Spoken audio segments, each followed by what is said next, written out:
ಎಲ್ಲರಿಗೂ ನಮಸ್ಕಾರ. ಎಲ್ರು ಹೇಗಿದ್ದೀರಾ? ಚೆನ್ನಾಗಿದ್ದೀರಾ? Welcome back to Jashvi cooking and vlogs. ನಾವಿವತ್ತು ಚಿಕನ್ ಗ್ರೀನ್ ಮಸಾಲ ಹೇಗೆ ಮಾಡೋದು ಅಂತ ನೋಡ್ಕೊಳ್ಳುವ. ಇದು ಇಡ್ಲಿ, ಚಪಾತಿ, ಪರೋಟ, ಅನ್ನದ ಜೊತೆ ಎಲ್ಲದ ಜೊತೆ ಸೂಪರ್ ಕಾಂಬಿನೇಷನ್. ಅಂದರೆ ತುಂಬ ಚೆನ್ನಾಗಾಗ್ತದೆ. ನೀವು ಕೂಡ ಟ್ರೈ ಮಾಡಿ. ನಿಮಗೆ ಈ ವಿಡಿಯೋ ಇಷ್ಟ ಆದರೆ ಒಂದು ಲೈಕ್ ಮಾಡಿ, ಶೇರ್ ಮಾಡಿ, ಸಬ್ಸ್ಕ್ರೈಬ್ ಮಾಡಿ. ಅನಂತರ ನೋಡಿ, ನಾನಿಲ್ಲಿ ಮಣ್ಣಿನ ಪಾತ್ರೆ ಇಟ್ಕೊಂಡಿದ್ದೇನೆ ಒಂದು. ಅದಕ್ಕೆ ತೆಂಗಿನ ಎಣ್ಣೆ ಹಾಕ್ಕೊಳ್ಬೇಕು. ಅದು ಬಿಸಿ ಆದ ನಂತರ ಒಂದು 6 ಚಿಕ್ಕ ಗಾತ್ರದ್ದು ಚಕ್ಕೆ ಹಾಕ್ಕೊಳ್ಬೇಕು.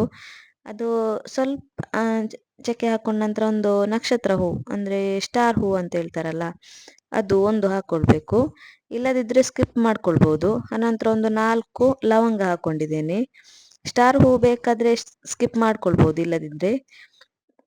ಅನಂತರ ಒಂದು 6-7 ಬೆಳ್ಳುಳ್ಳಿ ಎಸಲು ಹಾಕ್ಕೊಂಡಿದ್ದೇನೆ. ಒಂದು ಚಿಕ್ಕದು ಈರುಳ್ಳಿ ಹಾಕ್ಕೊಂಡಿದ್ದೇನೆ. ಅದನ್ನು ಕಟ್ ಮಾಡಿ ಹಾಕ್ಕೊಳ್ಬೇಕು. ಹಾಕ್ಕೊಂಡ ನಂತರ ಅದನ್ನು ಸ್ವಲ್ಪ ಫ್ರೈ ಮಾಡ್ಕೊಳ್ಬೇಕು ಎಣ್ಣೆಯಲ್ಲಿ. ಸ್ವಲ್ಪ ಫ್ರೈ ಆಗಬೇಕು. ಅನಂತರ ಅದಕ್ಕೆ ಶುಂಠಿ ಹಾಕ್ಕೊಂಡಿದ್ದೇನೆ. ಶುಂಠಿ ಹಾಕ್ಕೊಂಡ ನಂತರ ಒಂದು ಹಿಡಿಯಷ್ಟು ಕೊತ್ತಂಬರಿ ಸೊಪ್ಪು, ಅನಂತರ ಒಂದು ಹಿಡಿಯಷ್ಟು ಪುದೀನ ಸೊಪ್ಪು ಹಾಕ್ಕೊಂಡಿದ್ದೇನೆ. ಅದು ವಿಡಿಯೋ ಮಾಡಲಿಕ್ಕೆ ಆಗಲಿಲ್ಲ. ಒಂದೊಂದು ಹಿಡಿಯಷ್ಟು ಹಾಕ್ಕೊಂಡಿದ್ದೇನೆ. ನೋಡಿ, ಹಾಕ್ಕೊಂಡು ಅದನ್ನು ಸ್ವಲ್ಪ ಫ್ರೈ ಮಾಡ್ಕೊಳ್ಬೇಕು. ಅದು ಸ್ವಲ್ಪ ಬಾಡಬೇಕು. ಸ್ವಲ್ಪ ಬಾಡಿ ಆದ ನಂತರ ಒಂದು ಟೀ ಸ್ಪೂನಷ್ಟು ಜೀರಿಗೆ, ಅನಂತರ 1 ಟೀ ಸ್ಪೂನಷ್ಟು ಕೊತ್ತಂಬರಿ ಹುಡಿ ಹಾಕ್ಕೊಂಡಿದ್ದೇನೆ. ಅದನ್ನು ಫ್ರೈ ಮಾಡ್ಕೊಳ್ಬೇಕು. ಒಂದು ಇಷ್ಟ ಆದರೆ ಸಾಕು, ಇಷ್ಟು ಬಾಡ್ಕೊಂಡ್ರೆ ಸಾಕು. ಅನಂತರ ಇದಕ್ಕೆ ಸ್ವಲ್ಪ ಅರಿಶಿನ ಹುಡಿ ಹಾಕ್ಕೊಳ್ಬೇಕು. ಅರಿಶಿನ ಹುಡಿ ಸ್ವಲ್ಪ ಒಂದು ಅರ್ಧ ಟೀ ಸ್ಪೂನ್ ಹಾಕ್ಕೊಳ್ಳಿ, ಸಾಕು. ಅನಂತರ ಸ್ವಲ್ಪ ಫ್ರೈ ಮಾಡಿಕೊಂಡು ಅದಕ್ಕೆ ತೆಂಗಿನ ತುರಿ 2 ಹಿಡಿಯಷ್ಟು ಹಾಕ್ಕೊಂಡಿದ್ದೇನೆ. ತೆಂಗಿನ ತುರಿ ಜಾಸ್ತಿ ಬೇಡ, ಒಂದು ಇಷ್ಟೇ ಸಾಕು. ಇಷ್ಟು ಹಾಕ್ಕೊಳ್ಳಿ. ಇಷ್ಟು ಹಾಕ್ಕೊಂಡು ಚೆನ್ನಾಗಿ ಮಿಕ್ಸ್ ಮಾಡ್ಕೊಳ್ಬೇಕು. ಅದನ್ನು ಕೂಡ ಸ್ವಲ್ಪ ಫ್ರೈ ಆಗಬೇಕು. ಅದು ಕಲರ್ ಸ್ವಲ್ಪ ಚೇಂಜ್ ಆಗಬೇಕು, ಗೋಲ್ಡನ್ ಕಲರ್ಗೆ ಬರಬೇಕು. ಈ ಥರ ಇಷ್ಟಾದರೆ ಸಾಕು. ಈ ಥರ ಸ್ವಲ್ಪ ಕೈ ಆಡಿಸ್ತಾ ಇರಬೇಕು, ಅಂದರೆ ಫ್ರೈ ಮಾಡ್ತಾ ಇರಬೇಕು, ಇಲ್ಲಾದರೆ ತಳ್ಳೆ ಹಿಡಿತದೆ. ಹಾಗೆ ಅದಕ್ಕೆ ಸ್ವಲ್ಪ ಹುಣಸೆ ಹುಳಿ ಹಾಕ್ಕೊಂಡಿದ್ದೇನೆ. ಅನಂತರ ಅದರಲ್ಲೇ ಸ್ವಲ್ಪ ಫ್ರೈ ಮಾಡಿ ಇದು ಇಷ್ಟಾದರೆ ಸಾಕು. ಇದನ್ನು ತಣ್ಣಗಾಗಲಿಕ್ಕೆ ಬಿಡಬೇಕು. ಅಂದರೆ ಬಿಸಿ ಬಿಸಿ ಗ್ರೈಂಡ್ ಮಾಡಲಿಕ್ಕೆ ಆಗೋದಿಲ್ಲ ಅಲ್ಲ, ಇದು ಗ್ರೈಂಡ್ ಮಾಡಲಿಕ್ಕೆ. ಇದನ್ನು ತಣ್ಣಗಾದ ನಂತರ ಗ್ರೈಂಡ್ ಮಾಡಿಕೊಳ್ಬೇಕು. ಆನಂತರ ಅದೇ ಪಾತ್ರೆಗೆ ನಾನು ಬಿಸಿ ಆದ ನಂತರ ಅದಕ್ಕೆ ತುಪ್ಪ ಹಾಕ್ಕೊಂಡಿದ್ದೇನೆ. ತುಪ್ಪ ಹಾಕ್ಕೊಂಡು ಚೆನ್ನಾಗಿ ಬಿಸಿ ಆಗಬೇಕು. ಸ್ವಲ್ಪ ತುಪ್ಪ ಎಲ್ಲ ಕರಗಬೇಕು. ಇಷ್ಟು ನಿಮಗೆ ಎಷ್ಟು ಬೇಕೋ ಅಷ್ಟು ತುಪ್ಪ ಹಾಕ್ಕೊಳ್ಳಿ. ತುಪ್ಪ ಹಾಕ್ಕೊಂಡ್ರೆ ತುಂಬ ಟೇಸ್ಟಾಗಿ ಬರ್ತದೆ. ಹಾಗೆ ತುಪ್ಪ ಎಲ್ಲ ಕರಗಿ ಆದ ನಂತರ ಅದಕ್ಕೆ ಸ್ವಲ್ಪ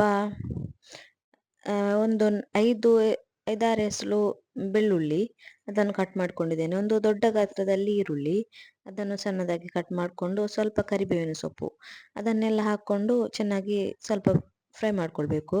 ಅಂದರೆ ಜಾಸ್ತಿ ಕೆಂಪಾಗೋದು ಬೇಡ, ಸ್ವಲ್ಪ ಕಲರ್ ಚೇಂಜ್ ಆದರೆ ಸಾಕು. ಬ್ರೌನ್ ಕಲರ್, ಸ್ವಲ್ಪ ಕಲರ್ ಚೇಂಜ್ ಆದರೆ ಸಾಕು.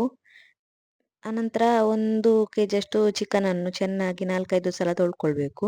ತೊಳ್ಕೊಂಡಿಟ್ಟ ಚಿಕನನ್ನು ಇದಕ್ಕೆ ಹಾಕ್ಕೊಳ್ಬೇಕು. ಹಾಕ್ಕೊಂಡು ಚೆನ್ನಾಗಿ ಬೇಯಿಸ್ಕೊಳ್ಬೇಕು. ಅಂದರೆ ಬೇಯುವುದು ಟೈಮ್ ನಿಮಗೆ ಗೊತ್ತಿರ್ತದಲ್ಲ, ಹಾಗೆ ಮಗಚ್ತಾ ಇರಬೇಕು. ಅದನ್ನು ತಲೆ ಹಿಡಿತದಲ್ಲ, ಇಲ್ಲದ್ರೆ ಚಿಕನ್ ಚೆನ್ನಾಗಿ ಬೇಯಲಿ. ಬೆಂದಾದ ನಂತರ ಅದಕ್ಕೆ ಸ್ವಲ್ಪ ಅರಿಶಿನ ಹುಡಿ ಹಾಕ್ಕೊಳ್ಳುವ. ಅರಿಶಿನ ಹುಡಿ ಹಾಕ್ಕೊಂಡು ಅದಕ್ಕೆ ಸ್ವಲ್ಪ ಉಪ್ಪು ಹಾಕ್ಕೊಂಡು ಅದನ್ನು ಕೂಡ ಮಿಕ್ಸ್ ಮಾಡಿ ಚೆನ್ನಾಗಿ ಬೇಯಿಸ್ಕೊಳ್ಳುವ. ಚೆನ್ನಾಗಿ ಬೇಯಲಿ, ಒಂದು 10-15 ಮಿನಿಟ್ಸ್ ಬೇಯಲಿ. ನೋಡಿ, ಎಲ್ಲ ಮಿಕ್ಸ್ ಮಾಡಿ ಆಯಿತು. ಇದನ್ನು ಲಿಡ್ ಕ್ಲೋಸ್ ಮಾಡಿ ಬೇಯಿಸುವ. ಆಗ ಲಿಡ್ ಕ್ಲೋಸ್ ಮಾಡಿ ಬೇಯಿಸಿದರೆ ಬೇಗ ಬೇಯ್ತದೆ. ನೋಡಿ, ಈಗ ಇಷ್ಟಾದರೆ ಸಾಕು, ಬೆಂದಿದೆ, ಚೆನ್ನಾಗಿ ಬೆಂದಿದೆ ಚಿಕನ್. ನಂತರ ಆಗ ಎಲ್ಲ ಫ್ರೈ ಮಾಡಿದ ಮಸಾಲೆಯನ್ನೆಲ್ಲ ಗ್ರೈಂಡ್ ಮಾಡಿ ಇಟ್ಕೊಂಡಿದ್ದೇವಲ್ವಾ, ಅದನ್ನೆಲ್ಲ ಇದಕ್ಕೆ ಹಾಕುವ, ಮಸಾಲ ಹಾಕುವ.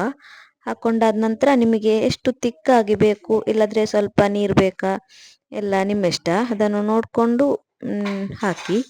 ಜಾಸ್ತಿ ಸ್ವಲ್ಪ ನೀರು ಹಾಕಿದರೆ ಅದು ಅನಂತರ ಬೇಯ್ದೆಲ್ಲ ಆದ ನಂತರ, ಕುದಿದ್ದು ಎಲ್ಲ ಆದ ನಂತರ ಅದು ಗಟ್ಟಿ ಆಗ್ತದೆ.